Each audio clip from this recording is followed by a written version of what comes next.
Lars Mittank foi passar uma semana de férias com um grupo de amigos num resort na Bulgária. Tudo estava correndo bem até o momento da partida, quando Lars simplesmente fugiu do aeroporto. 10 anos já se passaram, mas até hoje ele não foi encontrado.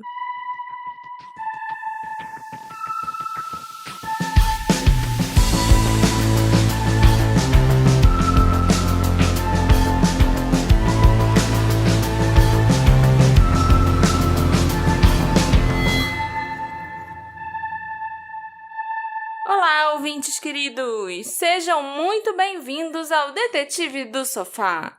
Eu sou a Marcela, a host desse podcast, e hoje nós vamos falar de um dos casos mais pedidos por vocês. Finalmente chegou o episódio do Lars Mittank.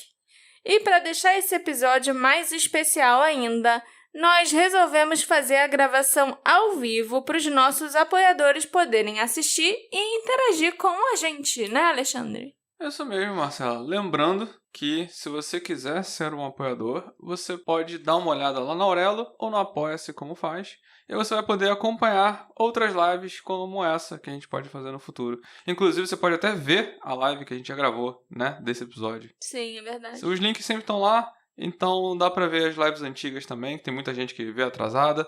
E se você se tornar nosso apoiador, você vai ter acesso também ao nosso grupinho secreto, que é muito divertido ter a companhia dos nossos apoiadores. E a gente espera vocês lá. Certo, Marcela? Certíssimo. E agora sim, vamos ao episódio do Lars Mittank.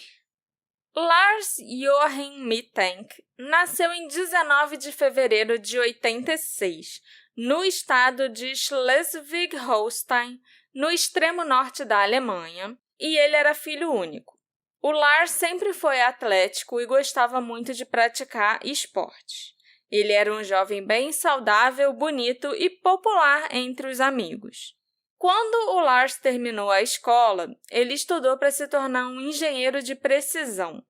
Em 2007, ele conseguiu um emprego na central elétrica GDF Suez, em Wilhelmshaven, a cerca de 160 quilômetros da sua cidade natal de Marne.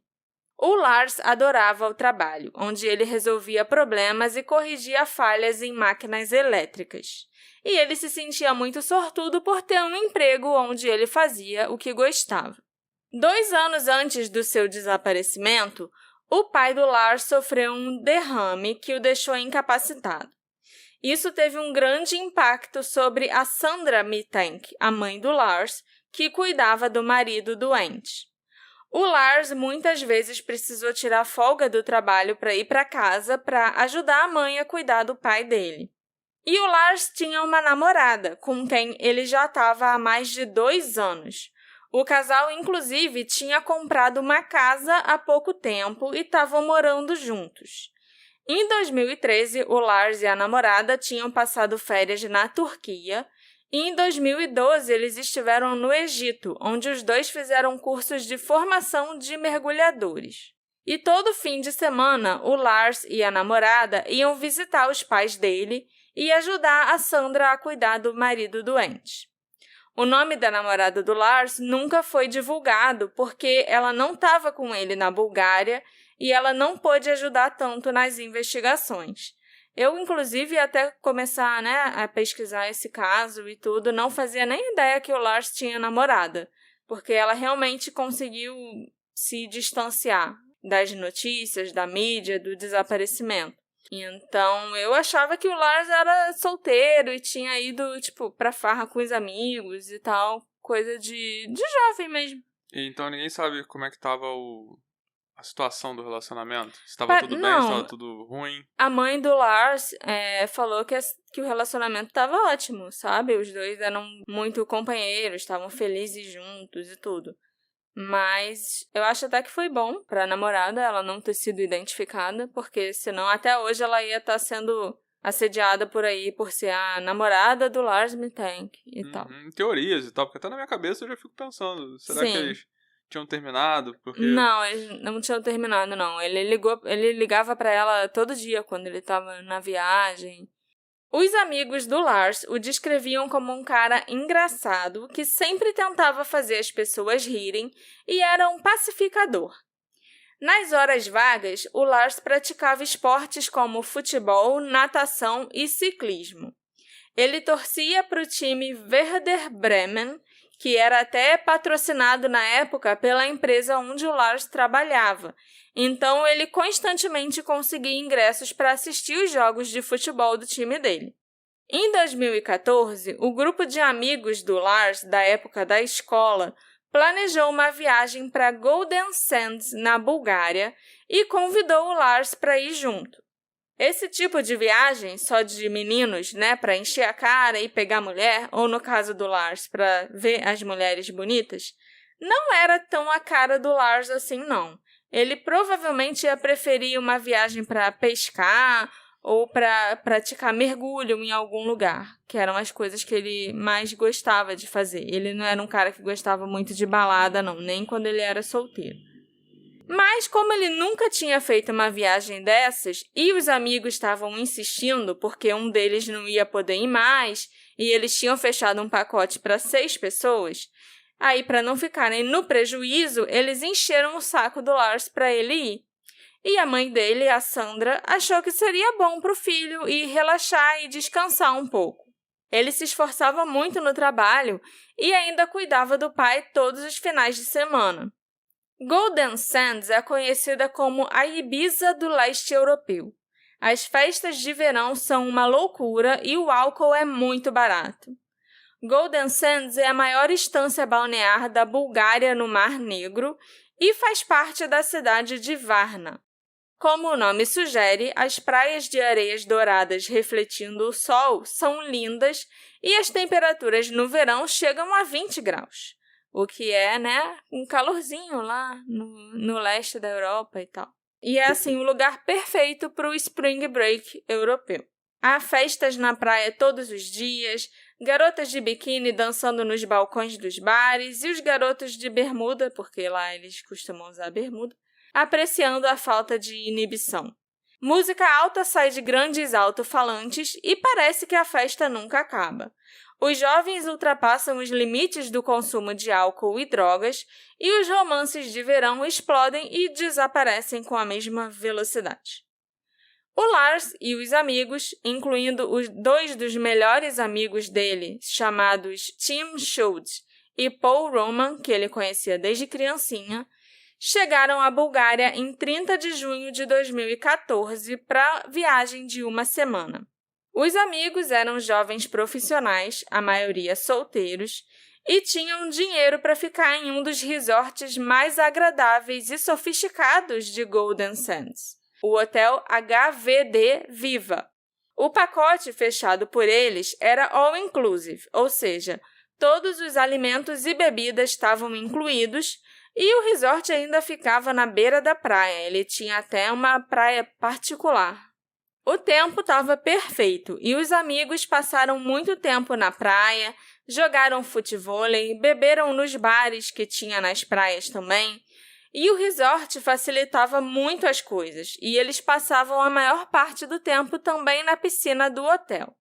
À noite, eles iam para as boates e bares locais. O Lars parecia estar se divertindo muito, mas os seus amigos acharam estranho que ele não estava comendo quase nada durante a viagem.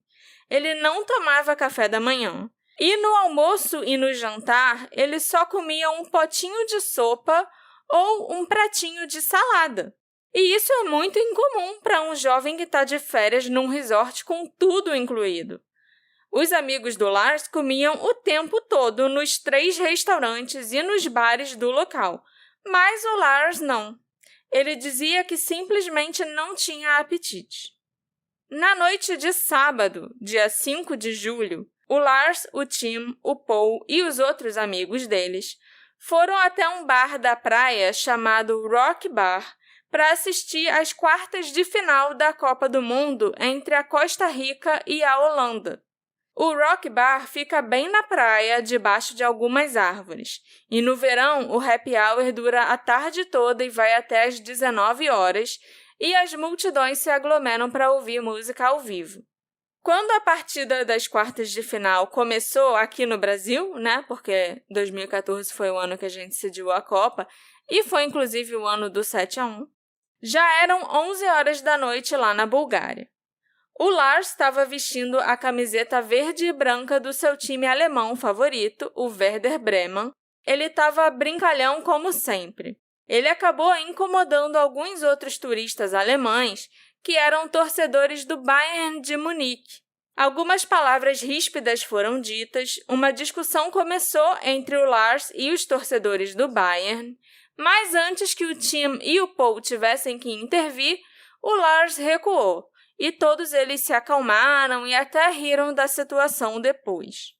Mas, de qualquer forma, não era típico do Lars começar uma briga. Ele provavelmente estava um pouco bêbado e levou alguma piada longe demais e pode ter ofendido os torcedores do Bayern. Considerando o quão apaixonados e malucos os torcedores de futebol podem ser, apenas ver alguém vestindo a camisa de um time adversário pode ser o suficiente para começar uma briga ou até para alguém morrer, né? Que nem a gente vê nessas guerras de torcida nos estádios e tal.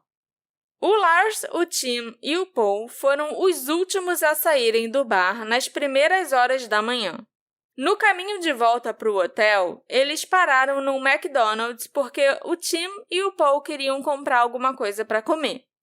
Mas, para variar, o Lars não estava com fome. Ele nunca sentia fome, esse menino. O McDonald's em Golden Sands é mais tipo um quiosque ao ar livre, sabe? Não é um restaurantezinho fechado. Então, enquanto os amigos dele foram até o balcão fazer os pedidos, o Lars esperou por eles a alguns metros de distância, embaixo de umas árvores e tal. Com os hambúrgueres nas mãos, o Tim e o Paul estavam prontos para continuar a caminhada de volta ao hotel. Mas, quando eles se viraram, o Lars não estava em lugar nenhum. Eles olharam ao redor para ver se conseguiam encontrá-lo, mas não havia nem sinal dele. Então, os dois decidiram voltar para o hotel, presumindo que o Lars devia ter voltado sozinho, ao invés de esperar por eles. Mas o Lars não estava no hotel quando o Tim e o Paul chegaram. Os dois amigos, depois da noite na balada, não se preocuparam muito e foram dormir. Quando eles acordaram na manhã seguinte, o Lars já estava de volta. Tenho certeza que o Alexandre pensou que era aí que ele já ia sumir de vez. Eu pensei né? isso várias vezes, lendo o roteiro. Agora ninguém mais viu esse cara. Ele estava de volta no hotel nesse dia. O Tim e o Paul queriam saber aonde ele se meteu na noite anterior, é claro. Então o Lars contou uma história que era meio perturbadora.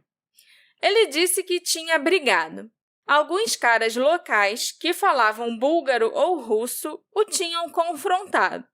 E pelo que ele entendeu, porque ele não falava nenhuma das duas línguas, ele só falava alemão e inglês, os homens tinham sido contratados pelos torcedores do Bayern, com quem o Lars tinha discutido no bar. Um dos homens tentou dar um soco no Lars, que se abaixou para desviar, mas ele foi atingido na lateral da cabeça, na orelha esquerda. Os amigos não acreditaram muito nessa história. Estava tudo meio esquisito, meio mal contado, e também não havia outros sinais que o Lars tivesse brigado. Nele não tinha nenhum hematoma, sabe, por exemplo. Mas eles não o pressionaram muito. A orelha do Lars estava doendo pra caramba. Ele também tinha sofrido uma perda auditiva no ouvido esquerdo e estava muito preocupado com isso. Mas, como eles só tinham mais 2 dias de férias ali no resort da Bulgária, o Lars tentou aproveitar ao máximo, apesar da dor. No dia da volta para a Alemanha, a segunda-feira, dia 7 de julho, o Lars ficou receoso de voar com o ouvido doendo. E se a altitude piorasse a situação e causasse danos permanentes à audição dele? O que isso ia significar para sua carreira e para o seu futuro, né? O Lars, então, ligou para a namorada e contou o que tinha acontecido. E ela insistiu que o Lars procurasse um médico. Era só ele usar o seguro viagem, afinal, ele servia para isso, né? Os amigos acharam que era um exagero, mas eles queriam ajudar o Lars a ficar mais tranquilo. O Paul falou com a recepção do hotel e um clínico geral foi chamado para examinar o Lars. O médico cobrou o valor de $35 e deu um recibo para que o Lars tivesse o reembolso do seguro quando chegasse na Alemanha.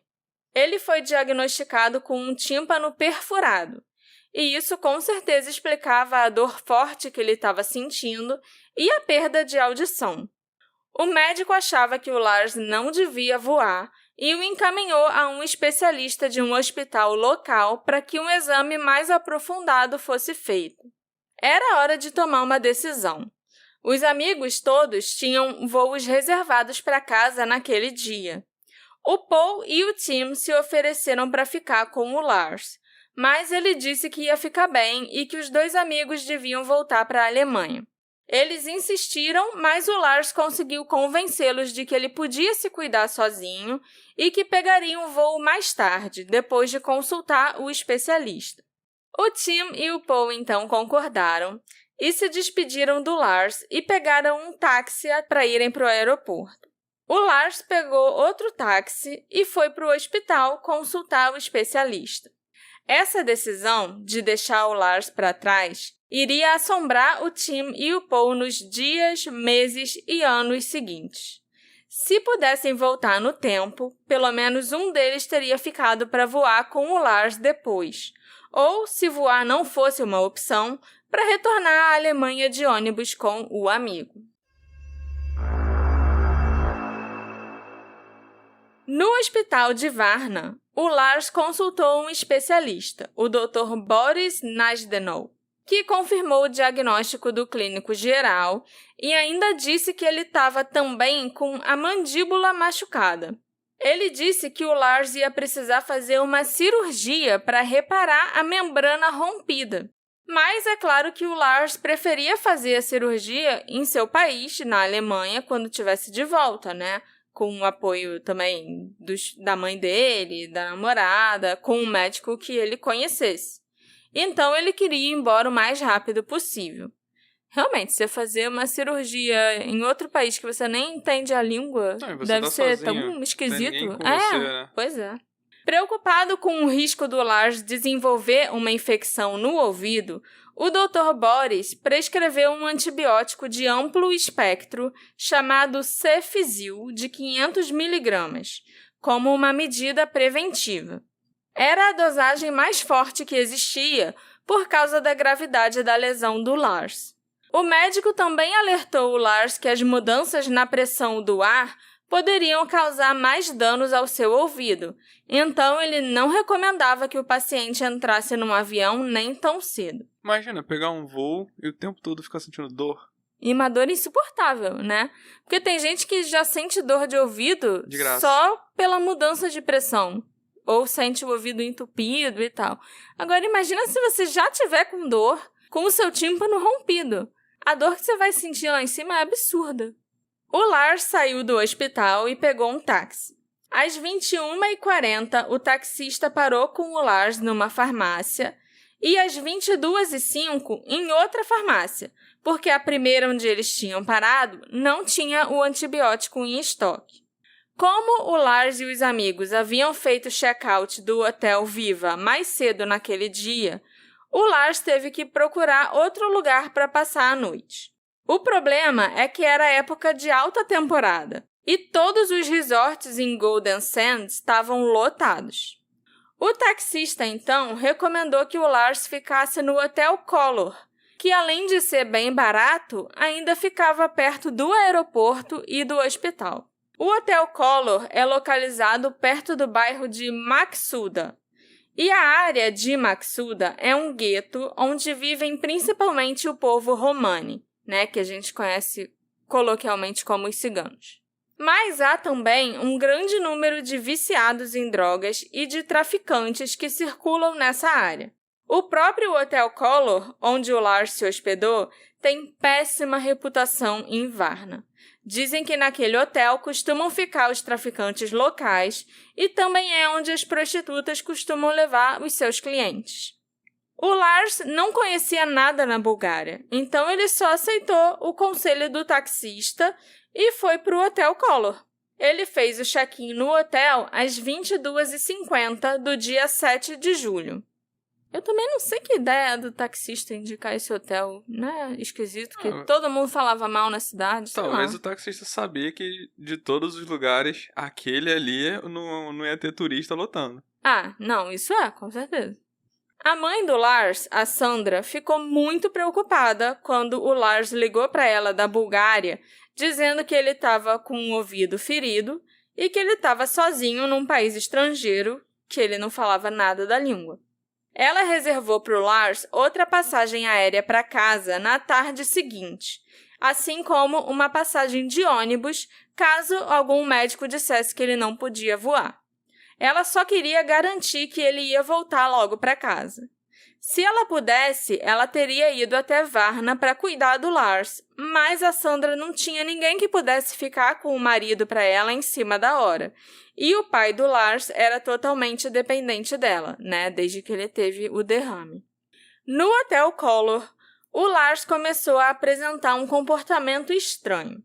As câmeras de segurança o flagraram andando de um lado para o outro pelos corredores do hotel de forma inquieta, correndo para dentro dos elevadores como se estivesse se escondendo de alguém e espiando pelas janelas como se ele estivesse procurando alguma coisa. Lembra bastante, assim, pela descrição, né? Porque as imagens do hotel não foram divulgadas. A gente só sabe o que a polícia, os investigadores particulares contaram dessas imagens do hotel. E lembra muito a Elisa Lam.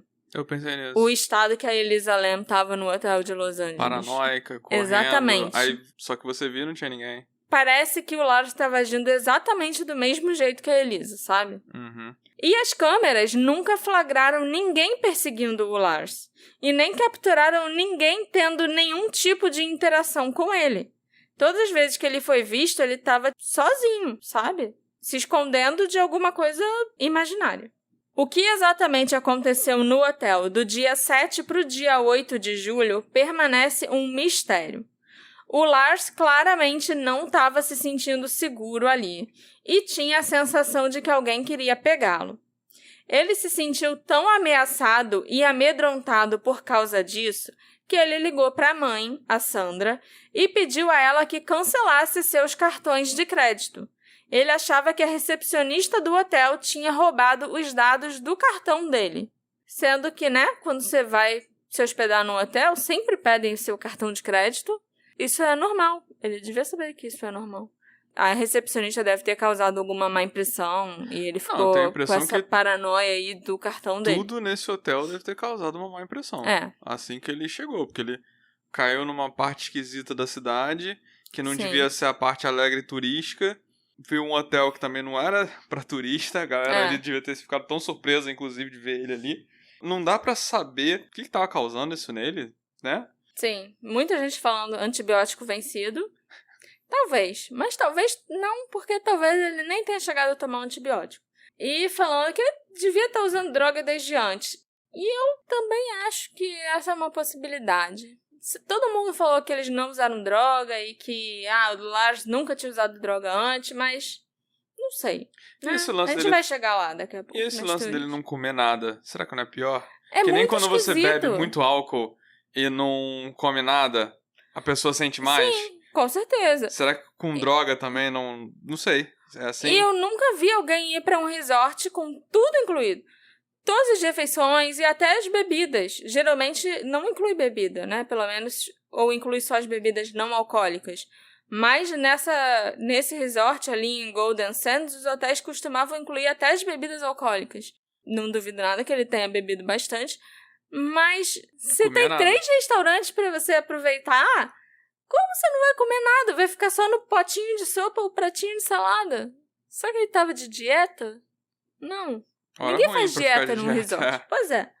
Em seus telefonemas seguintes para a mãe, o Lars continuava dizendo que sentia que algo estava errado no hotel e que ele precisava sair de lá.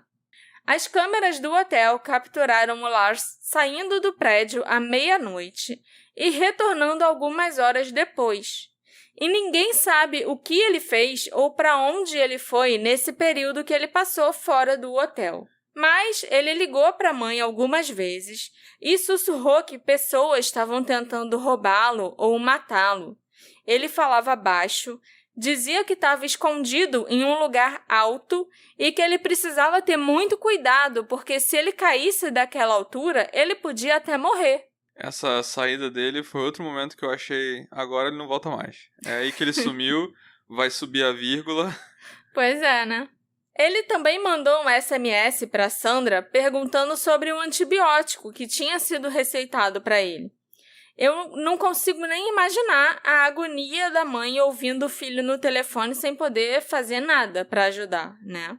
Mas ele perguntou para ela o que era esse Cefizil de 500 e para que ele era usado e que tipo de remédio, que tipo de substância era essa. Ele parecia estar meio paranoico em relação ao antibiótico. Às 5 da manhã, no dia 8 de julho, o Lars deixou o Hotel Color com a sua bagagem. Um motorista de táxi viu um jovem agitando os braços loucamente na tentativa de fazer sinal para aquele táxi parar. Já havia uma outra passageira no táxi, mas tanto o motorista quanto a passageira sentiram a urgência nos gestos do Lars e decidiram parar para tentar ajudá-lo. O Lars ficou muito grato pelo motorista ter parado para ele e pela passageira ter concordado em dividir o táxi também. Ele estava muito ansioso para chegar no aeroporto e voltar para casa na Alemanha. Tanto o motorista quanto a passageira, uma assistente social local, notaram que as pupilas do Lars estavam visivelmente dilatadas e que ele estava muito agitado. O táxi deixou o Lars no aeroporto às 6 da manhã. Ao entrar no local, ele ligou para a mãe e disse que tinha conseguido chegar no aeroporto. A Sandra achou essa escolha de palavras meio estranha, né? Como se ele tivesse aliviado e ao mesmo tempo surpreso porque ele tinha conseguido chegar no aeroporto. Mas ela ficou bastante aliviada porque ele estava lá e ela achava que no aeroporto ele ia ficar seguro. Só tinha como ir para casa agora. Logo, o Lars estaria voltando para a Alemanha e eles iam poder conversar melhor sobre os telefonemas bizarros que ela recebeu dele na noite anterior. O Lars disse para a mãe que ele ia consultar um médico do aeroporto, mas que ele não tinha dinheiro, o que pareceu estranho para Sandra, porque nas ligações malucas da noite anterior, ela perguntou se ele tinha dinheiro quando ele pediu que ela cancelasse os cartões dele. Ela não queria deixar o filho sem recursos, né, na Bulgária. E o Lars disse que sim, que ele estava ok de dinheiro.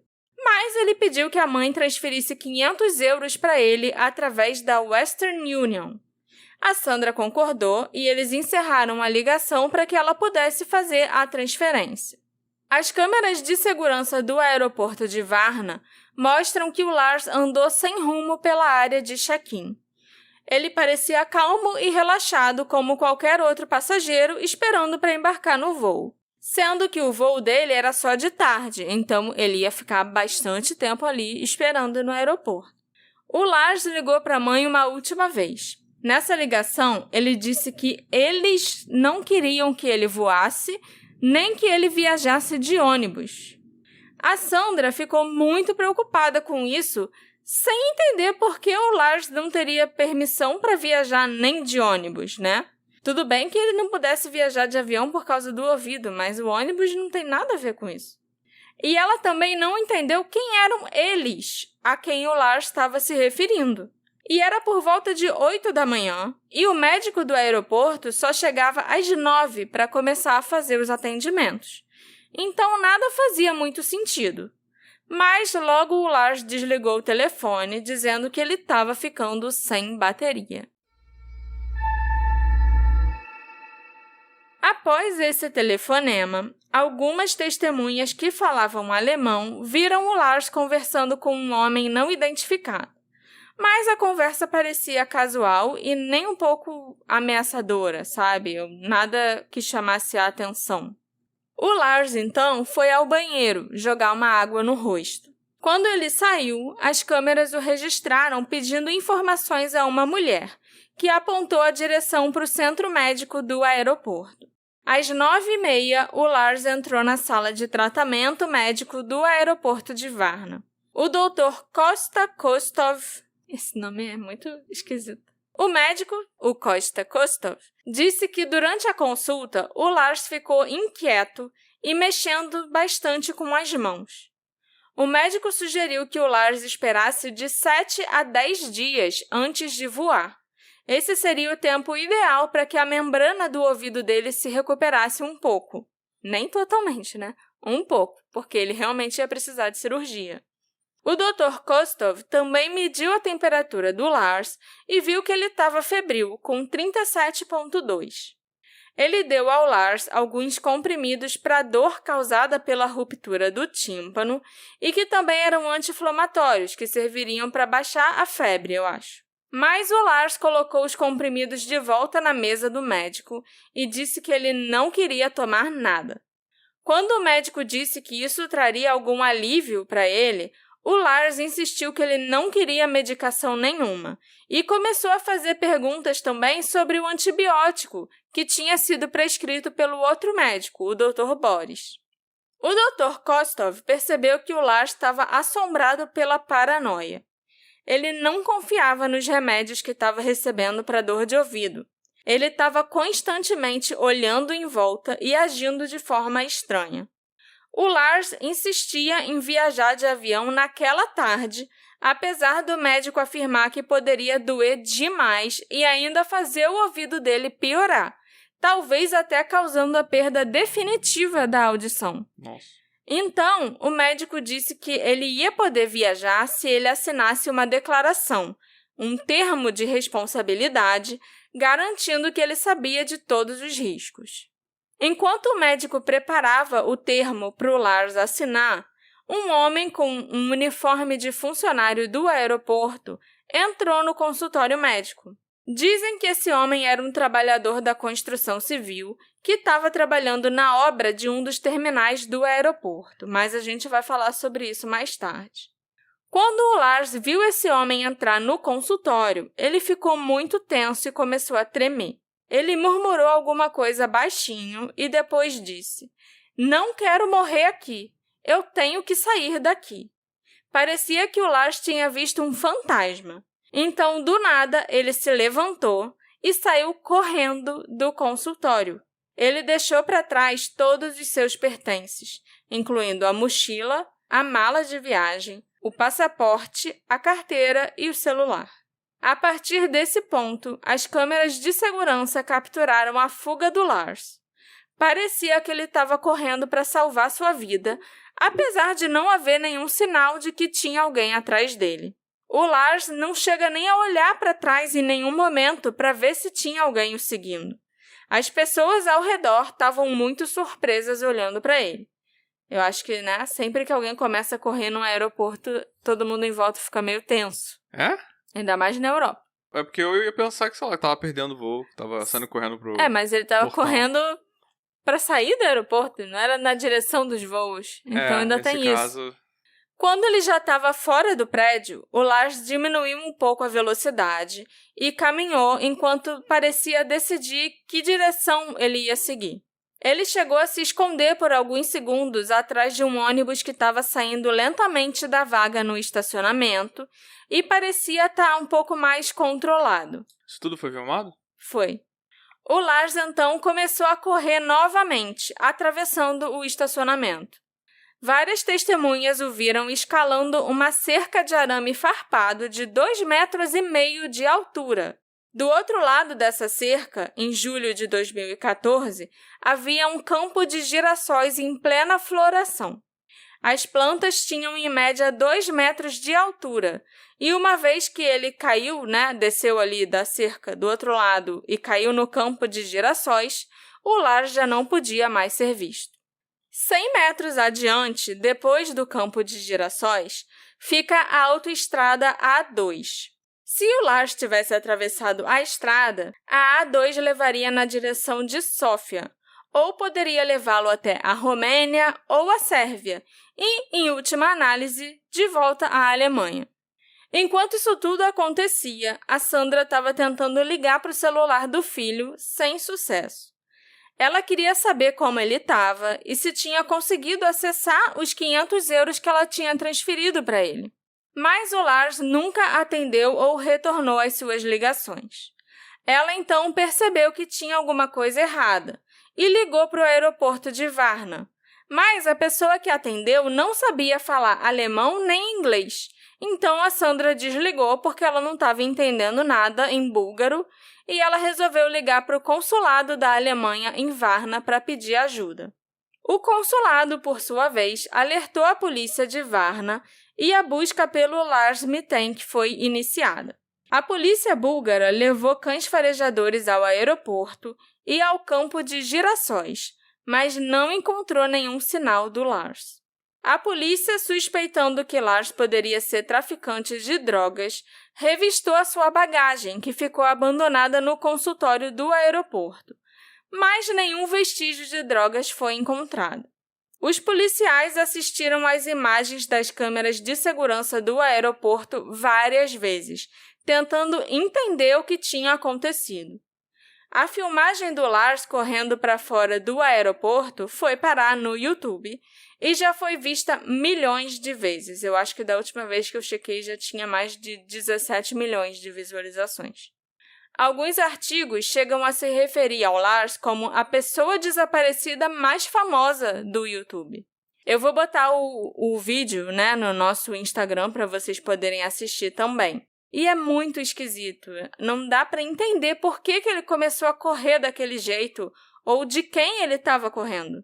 E ele ainda largou tudo para trás, até o passaporte.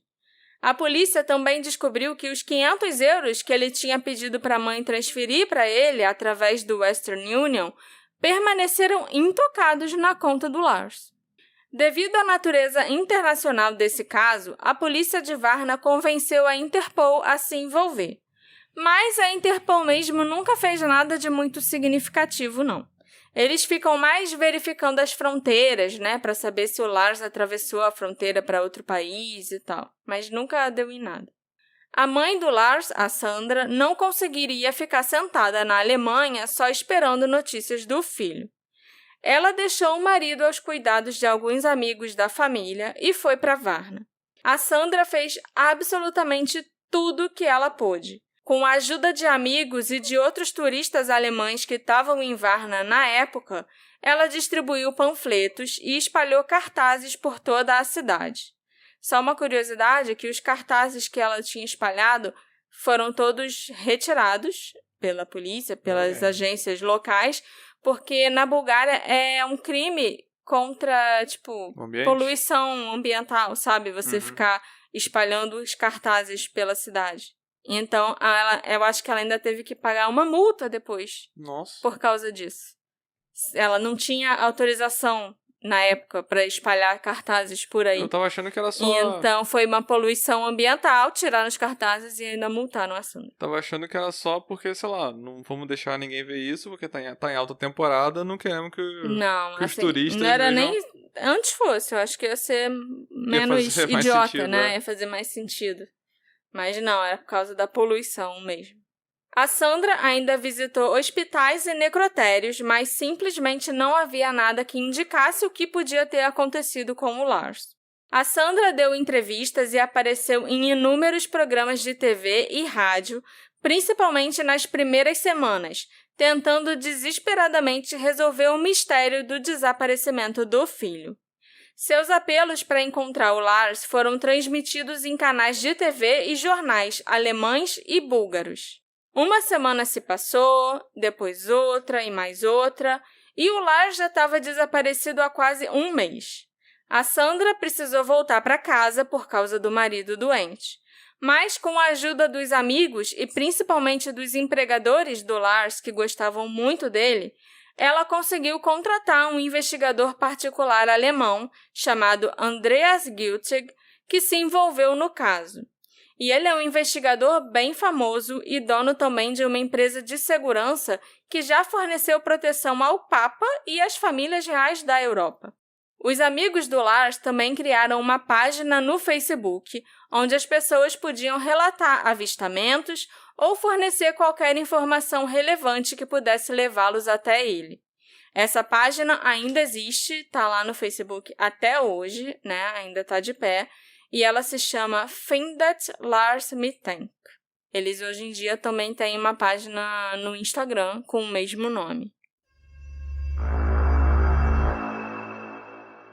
O primeiro passo do investigador particular, o Andreas, foi assistir ao vídeo do aeroporto várias vezes, que nem todos nós, eu acredito, já fizemos até agora. Eu, pelo menos, já assisti esse vídeo um monte de vezes. Talvez a polícia tivesse perdido alguma coisa ou deixado algum detalhe escapar, só que não. O Andreas e a equipe dele contataram hospitais e abrigos para pessoas em situação de rua. Sem identificação, talvez o Lars fosse simplesmente um desconhecido em algum pronto-socorro búlgaro, mas ele não foi encontrado. O Andreas então viajou para Varna e distribuiu panfletos com a foto do Lars, mas ninguém o reconheceu.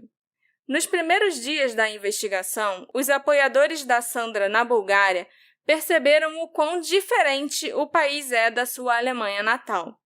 Grandes partes da Bulgária são muito pobres. A área ao redor do aeroporto de Varna, principalmente, é um bom exemplo disso. Muitas pessoas que vivem naquela região não têm smartphones ou televisão e sequer conseguem ler as notícias diárias.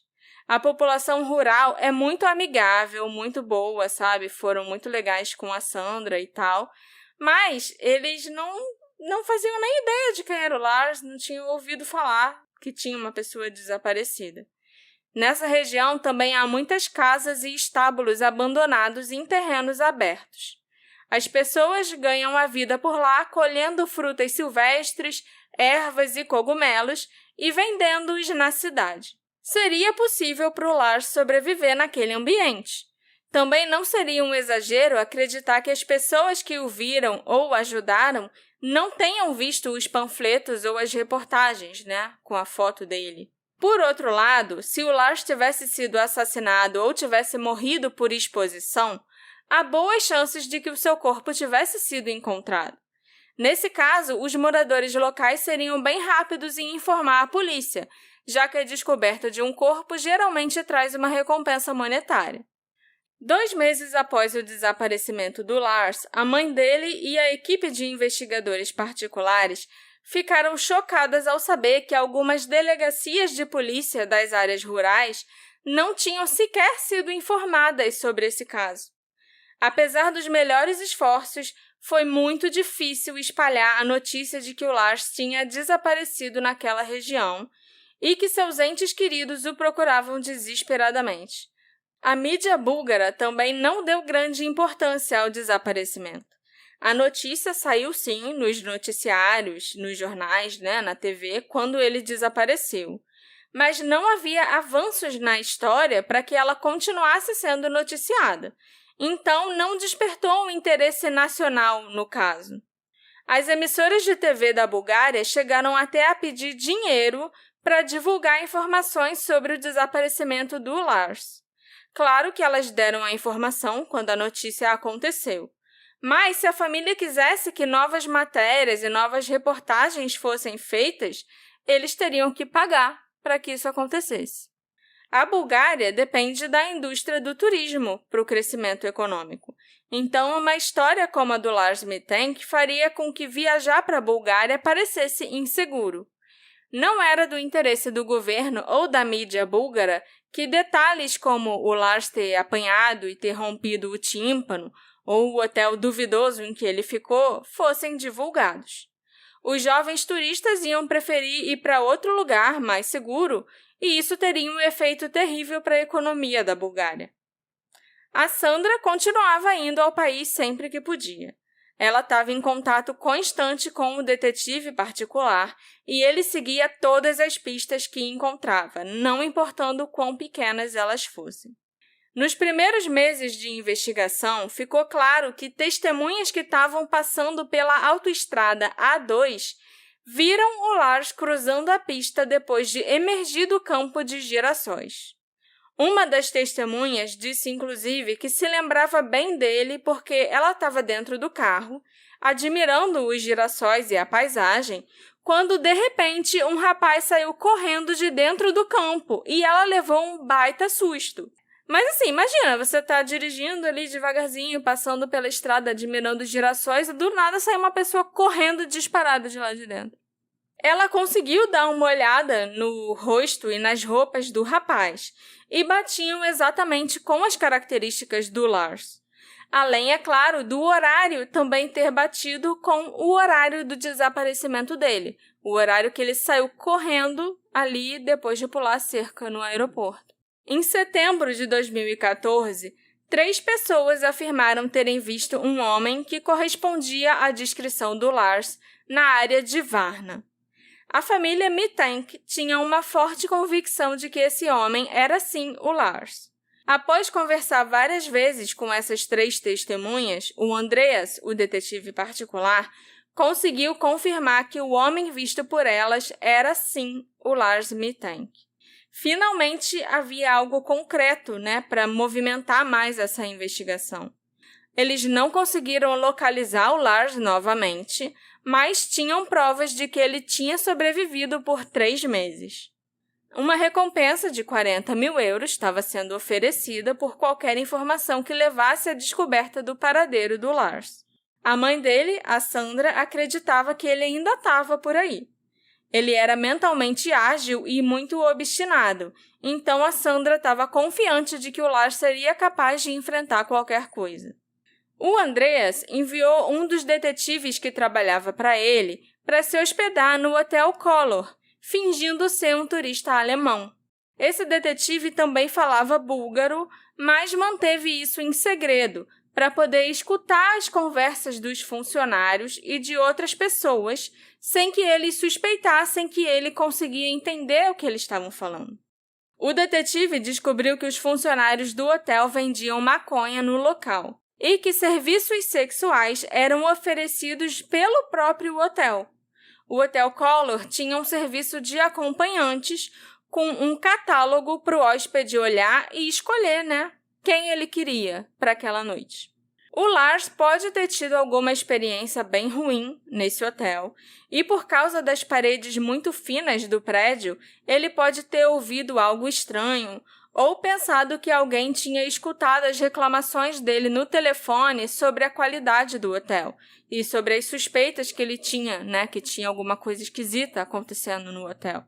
Mas, tirando isso, nada demais foi descoberto nessa operação feita no Hotel Collor. 1 ano depois do Lars ter sido visto pela última vez, um motorista de caminhão búlgaro relatou que o pegou quando ele estava pedindo carona em Dresden. 1 ano depois? O motorista procurou a polícia 1 ano depois, entendeu? Esse caminhoneiro se lembrava de ter dado carona ao jovem de aparência desgrenhada alguns meses antes. Algum tempo se passou até que ele viu o rosto do Lars num pôster de pessoa desaparecida, e o motorista não conseguia se lembrar onde ele tinha deixado o Lars. Talvez fosse em Oberhavel, no condado de Brandemburgo, mas ele não tinha certeza absoluta disso. Mas, esse avistamento do caminhoneiro, essa carona aí que o caminhoneiro deu para o Lars, deu para Sandra alguma esperança de que o seu filho ainda estivesse vivo e que ele estava tentando chegar na Alemanha. Ele podia já estar em algum lugar ali perto de Berlim ou de Brandemburgo. Em dezembro de 2015, algumas pessoas observaram um homem em situação de rua na Bulgária que tinha grande semelhança com o Lars. As pessoas se aproximaram dele e descobriram que o homem falava alemão e inglês. O homem não tinha certeza ou não queria dizer de onde ele era. Uma foto desse homem foi enviada para a família e para os amigos do Lars através da página no Facebook, mas infelizmente não era ele. Um outro homem parecido com o Lars foi localizado em Varna, perto do centro da cidade. Ele também falava alemão e ele não sabia quem era ou por que ele estava em Varna. O homem tentou suicídio e pessoas que achavam que ele poderia ser o Lars alertaram a polícia. foi descoberto que esse jovem era polonês e ele foi levado de volta para casa. Embora o rapaz não fosse o Lars, ele provavelmente foi salvo graças às buscas pelo Lars. Então, pelo menos algo de bom saiu disso tudo. Um possível avanço aconteceu em 2016, quando a polícia brasileira tweetou uma foto de um homem barbudo que foi encontrado andando descalço numa rodovia em Porto Velho. O homem alegava ser canadense e correspondia bastante à descrição do Lars e também a uma imagem de progressão de idade que tinham feito dele, né, de como ele estaria em 2016. E principalmente de como ele estaria se ele tivesse barbudo e cabeludo e descuidado, no geral. E realmente era igualzinho.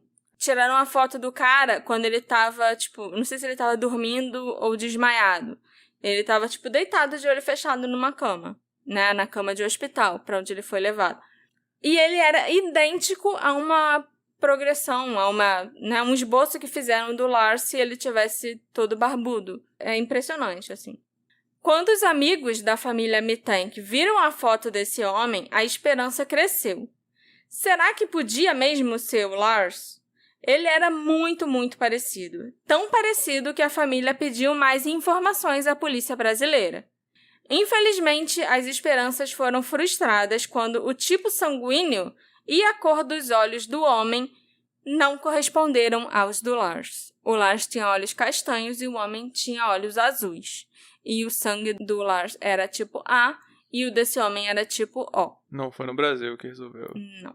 O homem foi posteriormente identificado como Anton Pilipa, um canadense que estava desaparecido da sua cidade natal, de Scarborough, no Ontário, há 5 anos. O Anton deixou a cidade em 2012. Ele fugiu após ser colocado na lista de procurados por uma tentativa de roubo.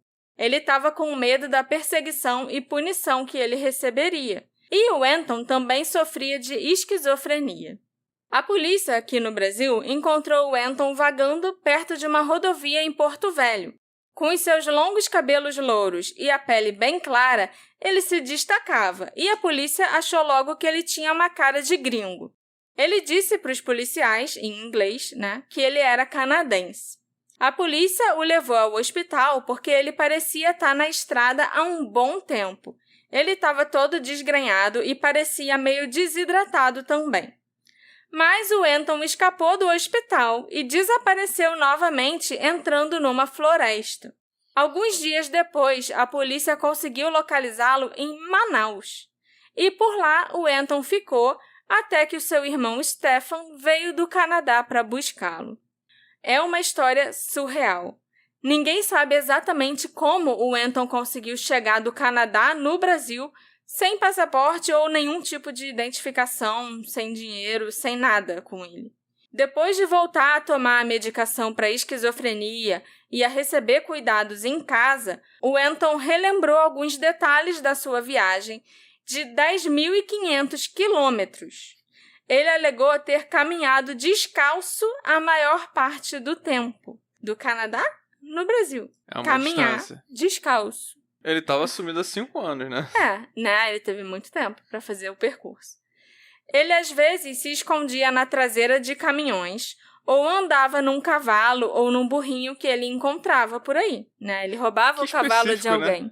Né? E foi a generosidade de estranhos que o manteve vivo esse tempo todo. Brasil não resiste a um gringo. Ele passou pelo México e por todos os países da América, vários países da América Central. O Brasil foi o último destino dele. Então, eu acho que a generosidade era dos latinos em geral, Ok, vou dar esse ponto aí. Os entes queridos do Lars Mittank ficaram desapontados porque o Anton não era o Lars. Mas a incrível história fez com que eles se convencessem de que o Lars ainda poderia estar vivo. Foi o segundo cara aleatório encontrado porque acharam que era o Lars. Sim, que foi salvo porque... E esse é o segundo que, ficou muito conhecido. Tiveram mais de 14 casos de homens muito parecidos com o Lars que foram identificados porque estavam procurando o Lars. Tudo gente perdida? Igual? Tudo gente perdida. Tinha gente que não queria ser encontrada, que falou, não, É por um motivo. Eu não quero voltar, me deixa em paz e tal. E teve gente que tava doente, tava perdida, que, sabe, que não teve algum problema e tava só por aí. Caraca. E que foi resgatada graças às buscas pelo Lars. O desaparecimento do Lars completou 10 anos agora, no dia 8 de julho. Foi até por isso que eu resolvi trazer esse caso agora, né? Por causa do aniversário e tal. 10 dias atrasado. Mas tem um motivo pra eu ter atrasado o caso. Era pra ele ter vindo antes. Porque a mãe do Lars e o investigador particular e os amigos dele se pronunciaram por causa do aniversário de 10 anos. Eu tava terminando de escrever esse roteiro quando a Sandra abriu uma caixinha de perguntas na página do Instagram, no Find That Lars Mittank. E com isso eu acabei descobrindo umas coisas novas que, assim, eu acho que até já estavam por aí na internet há bastante tempo, mas que a barreira linguística não tinha me ajudado a descobrir até então. Porque eu pesquisava Lars Mittank e vinha tudo que estava escrito no nosso alfabeto, sabe? Em inglês, né? provavelmente. Em inglês ou até alemão. Sim. Mas a Bulgária não usa o nosso alfabeto, entendeu? A Bulgária tem umas letrinhas lá toda diferentona e tal, entendeu? Tipo... Talvez a gente devesse saber o nome do alfabeto. O alfabeto búlgaro. Ok. Sim. Que nem os russos também tem as letras, o alfabeto diferente deles lá. Inclusive, eu acho que o búlgaro é bem parecido com o russo. Então, até o jeito de você escrever Lars Mittank com as letras, né, da Bulgária é ininteligível. E aí, se você ficar procurando Lars Mittank do jeito que a gente escreve, os resultados não vão apresentar nenhuma página, nenhum jornal da Bulgária. Você fica sempre repetindo aquelas Sim. mesmas coisas, aquele mesmo... E, assim, tudo bem que a Bulgária não continua acompanhando esse caso, não deu muita atenção pra ele, mas em 2014, especialmente, logo que ele desapareceu, né, eles ainda estavam acompanhando e ainda tinha muita notícia. E tinha umas coisas muito importantes que não vieram passaram reto por causa dessa barreira linguística, entendeu? O alfabeto é o cirílico, segundo a Fabiana Léo. Isso, é o mesmo da Rússia, é verdade. Eu tinha achado familiar, mas assim, eu não fazia ideia que eu não ia encontrar nada. Sim, te dá acesso, entendeu? se você souber como se procurar, você souber escrever Lars Mittank no cirílico, você tem acesso a muita coisa nova. Entendi. A primeira revelação interessante, né, que eu fiquei sabendo com essa caixinha de perguntas da Sandra e depois pesquisando o Lars em búlgaro, em cirílico, é que houve declarações muito contraditórias do Dr. Kosta Kostov sobre o homem que entrou no consultório quando o Lars estava lá, no aeroporto, com ele, né, sendo consultado. O médico mudou 3 vezes os detalhes desse episódio, desse acontecimento. A princípio, ele disse que quem entrou quando o Lars estava lá com ele sendo consultado era um funcionário de uma companhia aérea que procurava um turista.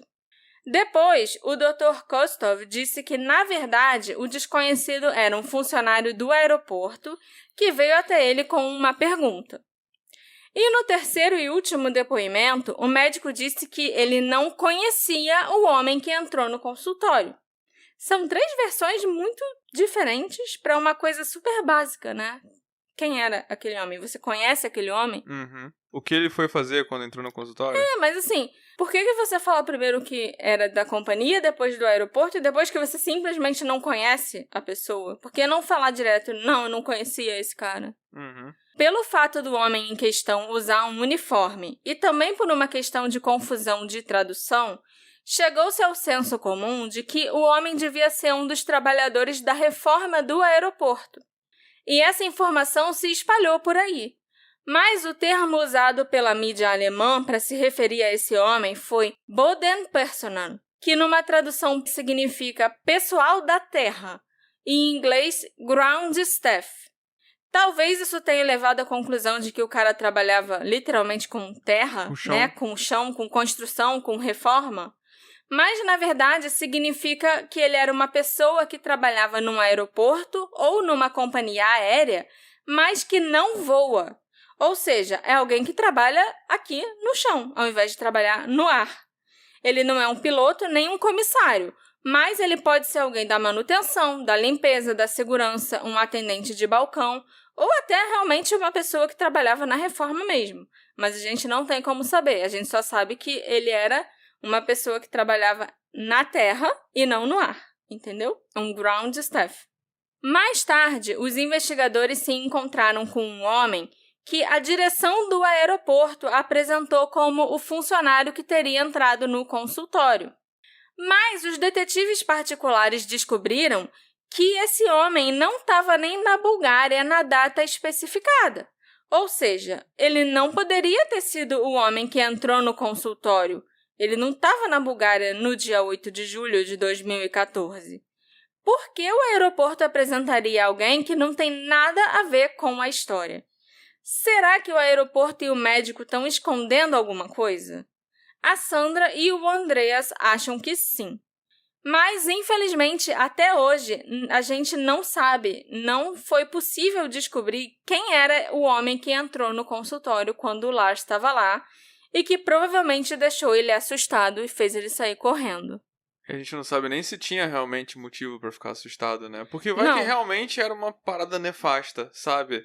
Que nem a da Magda, que tinha uma pessoa Sim. seguindo ela o tempo todo e tinha motivo realmente, Sim, sabe? a gente não tem como saber, entendeu? Ou podia só realmente ser um cara da companhia aérea. Ele tava que no meio de um surto tava e se com assustou. dor de cabeça e foi pedir um comprimido pro médico, sabe? Uhum. E o Lars simplesmente surtou. Também é curioso que o primeiro relato do Dr. Kostov em depoimento era que o Lars disse para ele que foi ao banheiro, que ia ao banheiro, né, no caso, e simplesmente não voltou. Esse relato também mudou com o tempo. A gente sabe que o médico depois disse que o Lars estava estranho e saiu correndo dizendo que não queria morrer.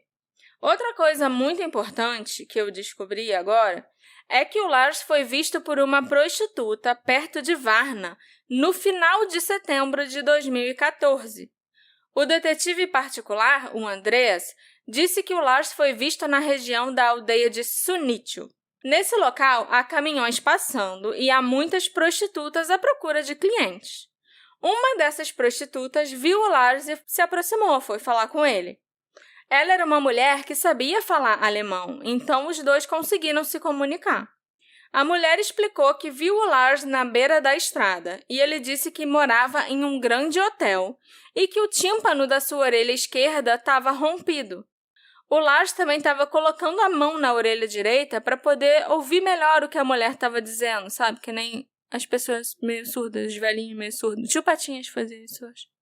A mulher também teria conseguido confirmar que ela viu o Lars para um investigador contando algum traço físico que ela observou nele que não foi divulgado ao público. Por isso, o Andreas e a Sandra têm certeza absoluta que esse avistamento tá, 100% certo. E esse, sim, é o último avistamento do Lars Mittank. Antes de escrever esse roteiro, eu achava que era o aeroporto. Aí depois eu descobri que ele foi visto, atravessando a rodovia naquele dia. Girassol, né? Saindo do campo de Girassol, pela motorista. E depois eu também descobri que no início de setembro, 3 pessoas o viram em Varna. E agora tem esse avistamento aqui, que veio depois das 3 pessoas, que foi no final de setembro, e que foi confirmado pelo Andreas e pela Sandra na caixinha de perguntas do Instagram. Segundo o Andreas, o Lars claramente não estava bem mentalmente e provavelmente ele nem sabia quem ele era. Não existe, e já não existia naquela época, nenhum hotel grande naquela área. Só existem grandes casas Romani, onde ele até poderia morar sim. Mas, apesar da novidade, continua sendo desanimador que o Lars tenha sido visto pela última vez em 2014, né? Desde então, não houve nenhum avistamento comprovado dele. E a última coisa nova que eu fiquei sabendo é que em Golden Sands há uma enorme quantidade de drogas sintéticas circulando. E os jovens fazem coquetéis, misturando vários tipos de drogas diferentes, sem nem saber no que isso vai dar. O Andreas acredita que é possível que a bebida do Lars tenha sido batizada com alguma droga sintética de ação prolongada. Em pessoas como ele, que não costumava usar drogas e que só bebiam socialmente, Essas drogas muitas vezes desencadeiam reações paranoicas e podem levar a depressões prolongadas e neuroses de medo. O Andreas chegou a consultar alguns médicos alemães a respeito dessas drogas e os médicos teriam afirmado que elas podem permanecer ativas no corpo de uma pessoa por até 8 semanas, causando essas reações. Depois desse período, a pessoa volta ao seu estado normal novamente. Mas cerca de 20 a 30% das pessoas podem acabar não voltando ao normal sem receber cuidados médicos. Para pessoas nessa condição, até mesmo as luzes e faróis de um carro, por exemplo, podem causar muito estresse. E talvez o Lars esteja nessa minoria que não conseguiu voltar ao normal depois de usar drogas. Seja, porque a bebida dele foi batizada, sem ele saber que ele estava usando drogas, ou tendo usado recreativamente. Essa é a teoria em que os investigadores particulares e a família do Lars acreditam, que ele teve a bebida batizada e entrou nesse estado de paranoia por causa dessas drogas sintéticas. Ele não teria conseguido voltar ao normal, acabou se perdendo e esquecendo de quem ele é. Toda a paranoia dele e tudo o que aconteceu teria sido causado pela droga. Mas existem diversas outras teorias para o caso do Lars Mittank, e nós vamos explorar cada uma delas agora. A gente sabe que as coisas começaram a dar errado depois da noite em que o Lars e os amigos estiveram no Rock Bar em Golden Sands. A noite em que ele discutiu com os outros turistas, e desapareceu do McDonald's. Aí que a gente já vê que tinha alguma coisa talvez errada com ele. Eu acho que já tinha alguma coisa errada com ele não comendo. Não sei porquê, sabe? Lógico, a pessoa tem uma coisa muito errada. Pra mim, isso é a coisa mais errada de todas. Você vai pra um resort all inclusive pra você não comer nada? Porque ele não tava comendo nada, praticamente. Eu acho que não só o fato de não comer nada, mas o fato de ele não estar comendo nada, provavelmente tá bebendo, talvez usando droga. Sim. E eu acho que qualquer coisa pode ter sido potencializada, Sim. ter tido efeito maior por causa disso. O Lars chegou no dia seguinte dizendo que tinha apanhado, mas ninguém testemunhou a briga que o Lars alegou ter acontecido. A briga que causou o rompimento do tímpano dele. Tem quem duvide que o Lars estava dizendo a verdade para os amigos sobre a noite em questão. Inclusive, os próprios amigos dele, Tim e o Philip, que já o conheciam há muito tempo, desde que ele era criança, acharam que essa história estava mal contada. Como você apanha e fica sem nenhum hematoma, sabe? Tá certo que o tímpano dele se rompeu, mas tirando isso e a mandíbula machucada, não tinha nada, visível nele que mostrasse que ele estava numa briga. Então, será que ele contou a verdade sobre a noite que ele passou fora do hotel? O que realmente pode ter acontecido naquele dia? Mas, se o Lars falou a verdade sobre ele ter apanhado, talvez a briga e os socos que ele levou tenham causado danos maiores do que o tímpano, que ninguém nem imaginava. É possível que o Lars tenha sofrido uma pequena concussão ou até traumatismo craniano. E a gente aprendeu no episódio passado, o da Sydney West, que as concussões, por menores ou mais simples que sejam, podem desencadear depressão, ansiedade e até pensamentos suicidas. Então, no caso do Lars, esse comportamento errático e paranoico que ele apresentou pode ser resultado de algum soco que ele recebeu, sim. Se esse episódio foi de fato provocado por uma lesão cerebral, talvez o Lars esteja atualmente sofrendo de amnésia, razão pela qual ele não conseguiu voltar para casa. Ele não sabe quem ele é e nem de onde ele vem. Ele até foi no hospital, em Varna, para se consultar com um especialista, mas não fizeram tomografia ou nenhum exame mais aprofundado para saber se tinha alguma outra lesão no cérebro dele. Parece que ele foi só ver o ouvido, não foi? Ele foi só ver o ouvido, exatamente. Era preocupação com pegar avião e tal. Segundo o motorista de táxi que o levou para o aeroporto e a passageira que estava no táxi também, o Lars estava com as pupilas bem dilatadas, o que também pode ser um sinal de concussão ou traumatismo craniano. Claro que existem vários outros motivos para que as pupilas das pessoas se dilatem. O mais comum, inclusive, é o consumo de drogas e até de álcool. ou a sinalização de uma condição psiquiátrica, como a esquizofrenia. As pupilas também podem se dilatar se o corpo estiver sob um forte estresse. Tipo, no modo que os americanos, né, que em inglês as pessoas se referem a fight or flight, de lutar ou fugir. Então é óbvio que uma teoria sugere que o Lars, assim como o canadense Anton Pilipa, sofria de esquizofrenia.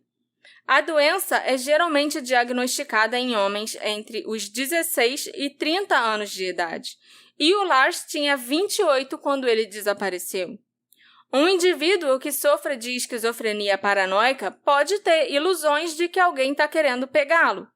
O comportamento do Lars na noite anterior ao seu desaparecimento certamente mostrava sinais de angústia e medo de que alguém o estivesse seguindo.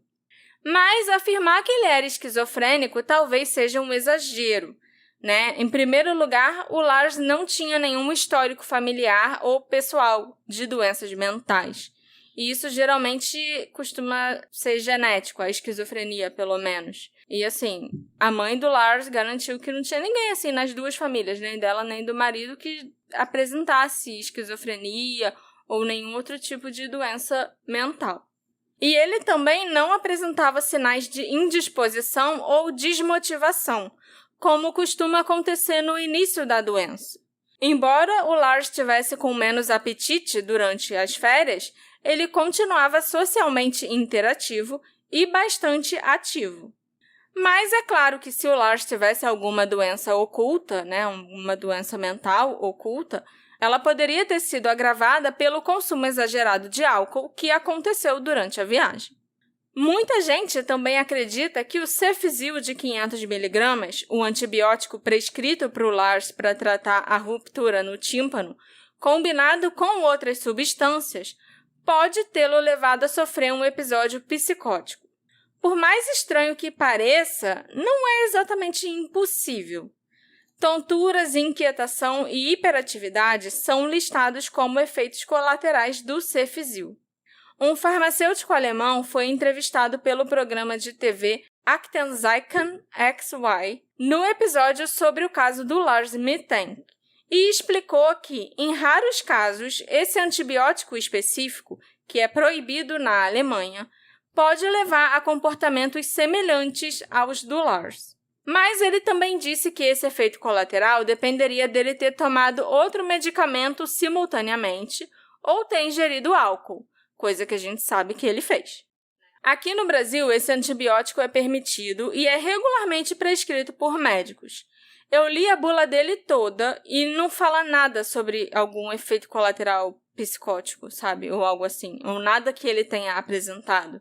Só os efeitos normais de antibiótico mesmo, náusea, talvez diarreia e umas outras coisas assim.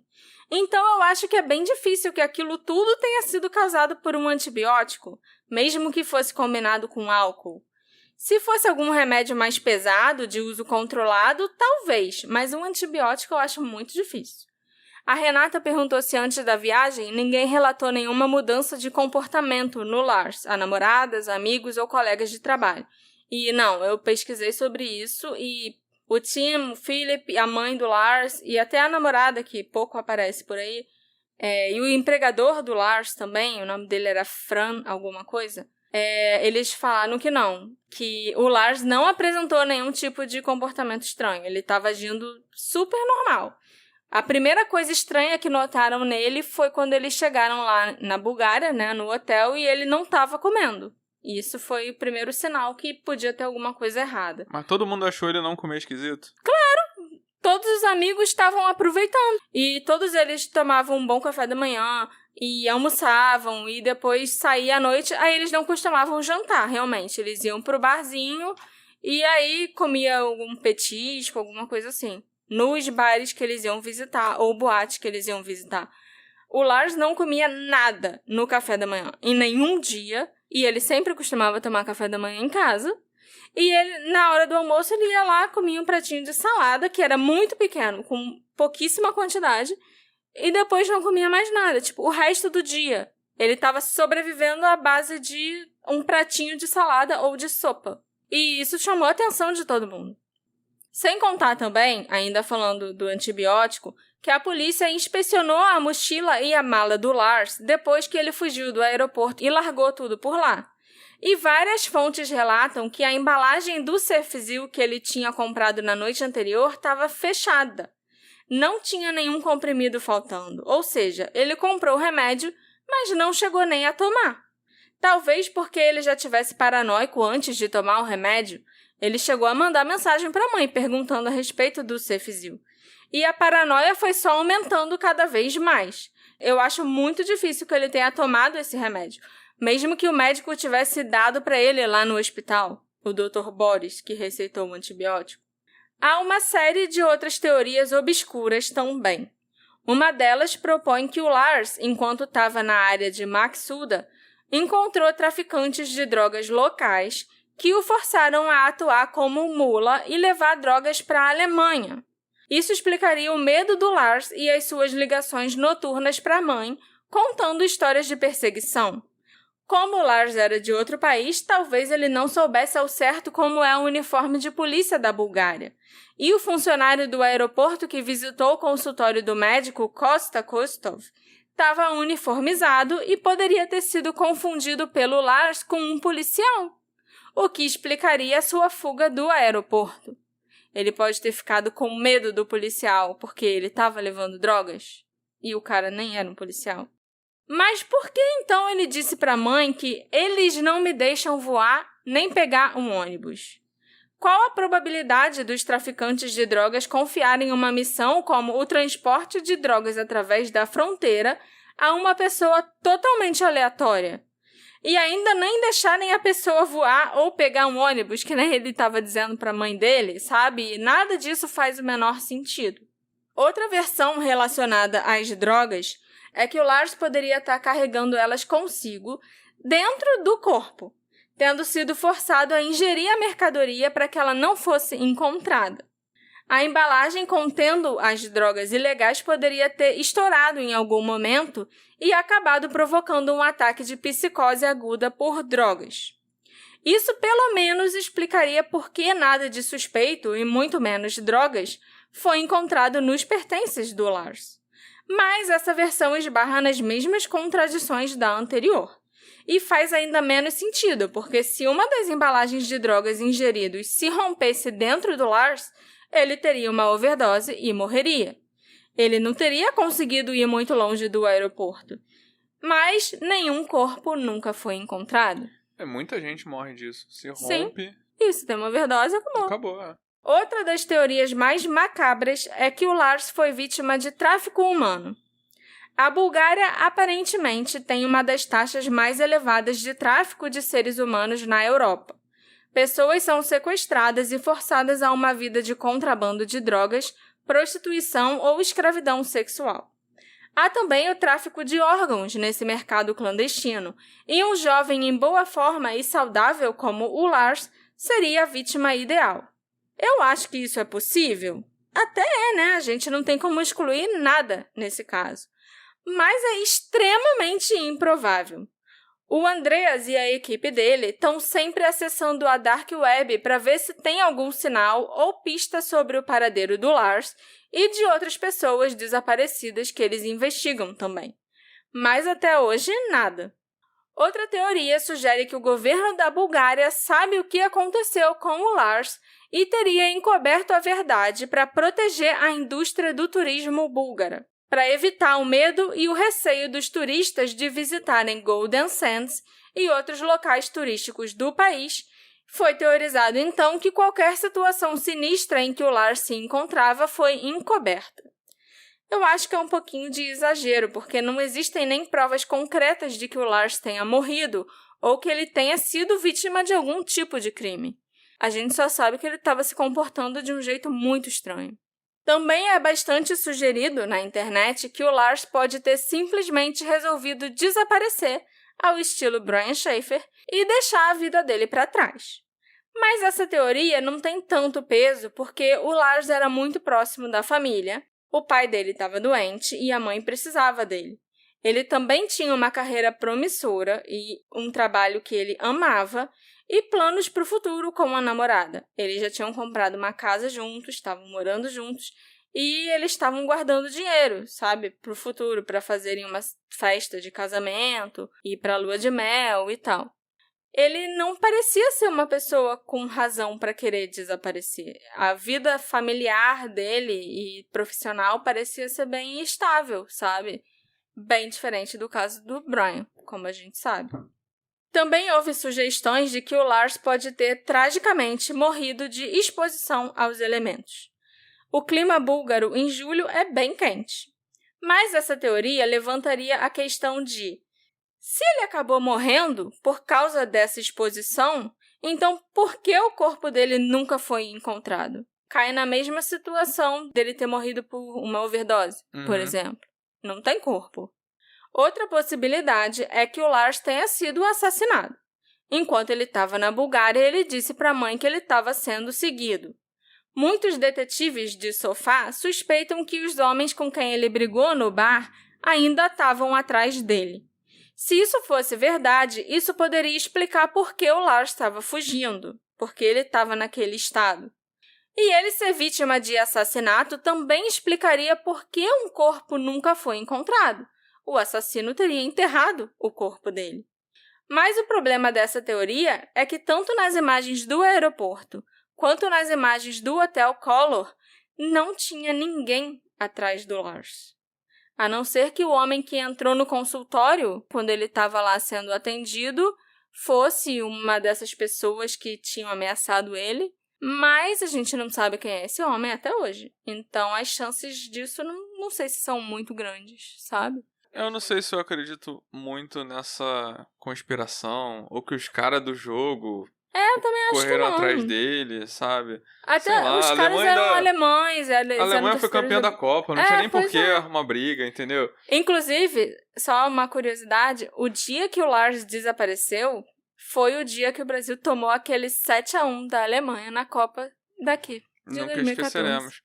Mas assim, o que eu acho na minha cabeça, né? Eu gosto de decidir o que aconteceu na minha cabeça pra não ficar mais pensando nisso.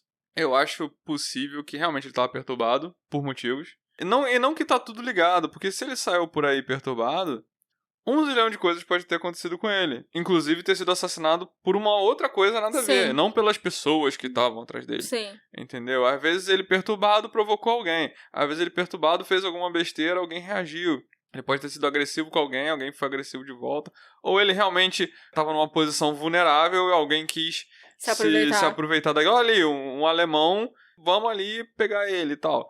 Ele deve ter dinheiro, deve ter euro, não sei. E algo pode ter acontecido nesse meio do caminho.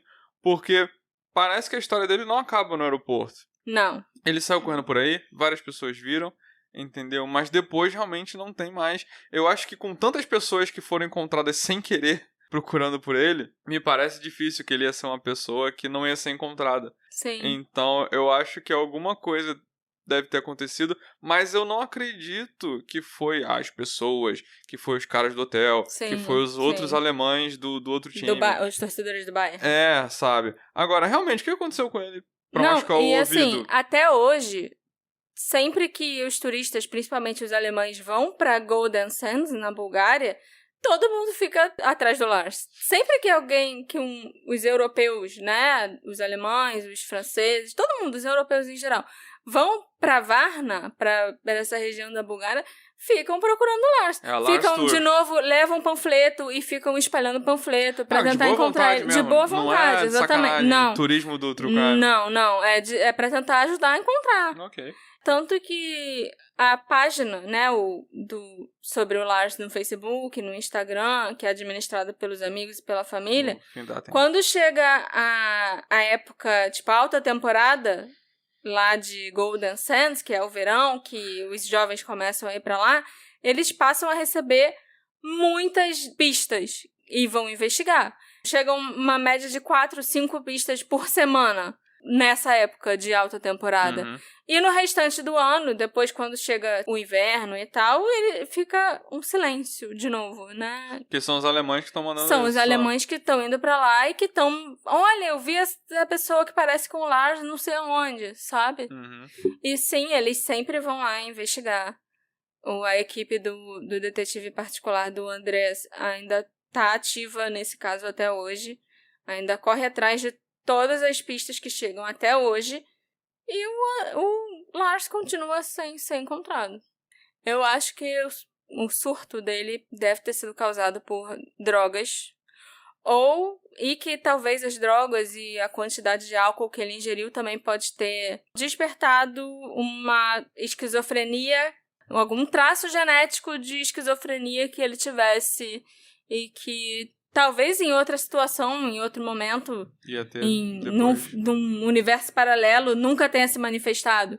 E então, ele viveu feliz pra sempre com a namorada, voltou pra Alemanha e tal. Uhum. Mas, por causa disso, das drogas e do álcool, talvez a esquizofrenia tenha vindo à tona. Talvez a concussão.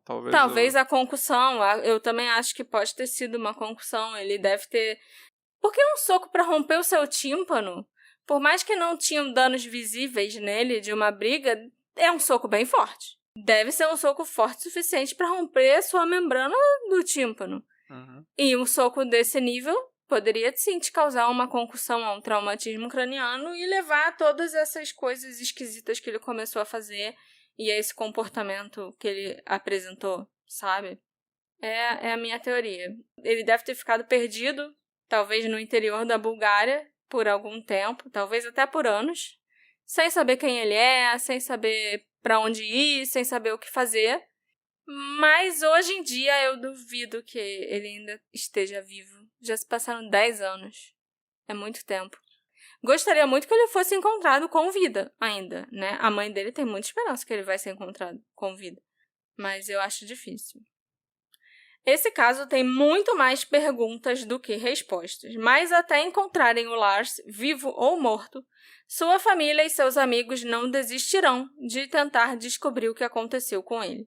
A Sandra tem uma malinha que fica arrumada em casa com as roupas do Lars, pronta para sair correndo caso ela receba um telefonema informando que o filho foi encontrado. O que quer que tenha acontecido com o Lars, nós não podemos excluir nenhuma teoria.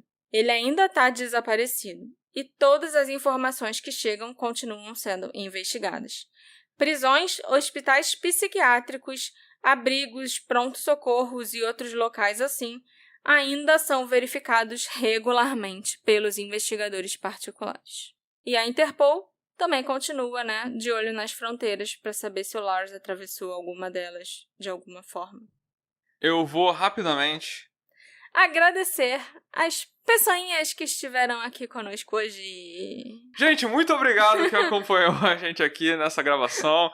Eu vou rapidamente citar o nome dos apoiadores, porque eu gosto de fazer isso, todo mundo que comentou na live. A gente sempre agradece, uma pessoinha, mas quando a gente faz live, a gente agradece todo mundo que tá aqui na live. Então, muito obrigado, Jane Moraes, Juno Yamaguchi, Fabiana Léo, Cida, Rodolfo Brenner, Daniela Alves, Marona Chá, Renata Oliveira, Thaís Rocha, Nica Bonfim, Léo Lindoso, Júlio Correia, Aline Melo, Gabriela, Lilian Rodrigues, Ana Carol, Gilmar, Raquel Justiniano, Sara Rayana, Ana Luísa, Ana Júlia, Rita, Isabel Paula, Miriam, Ana Carolina, Camila Horst, Carlos, Rosana Rebelo, Stephens, Odido, Joicimara, Akemi Lima, Beatriz Melo e Lita Flor. Muito obrigada, gente. Eu não sei o que seria de mim sem vocês. Não sei o que seria do Detetive do Sofá sem os nossos apoiadores. Essa é a verdade, né? Eu acho que a gente nem estaria mais aqui sem os apoiadores. Eu sempre falo isso. Às vezes eu acho que eu tô chantageando, mas... Muito obrigada. Faltou a fumacinha nova. Da próxima vez, quem sabe, tem fumacinha de novo. Mas obrigada vocês por estarem aqui assistindo a gente. E por estar conversando com a gente no grupo, e por estarem falando o que vocês gostam, assim, nos episódios, e por estarem sugerindo caso. E é isso, né? Agora me diz, o que você acha que aconteceu com o Lars Mittank? Por que ele saiu correndo daquele aeroporto que nem o diabo corre da cruz? Será que ele sofreu uma concussão? Ele tinha esquizofrenia? O Lars pode ter sido vítima de um crime? Me encontra nas nossas redes sociais, @detetive do sofá, e me diz o que você achou desse episódio e qual a sua teoria preferida. A gente se encontra na próxima investigação. Tchau, tchau. Tchau, tchau.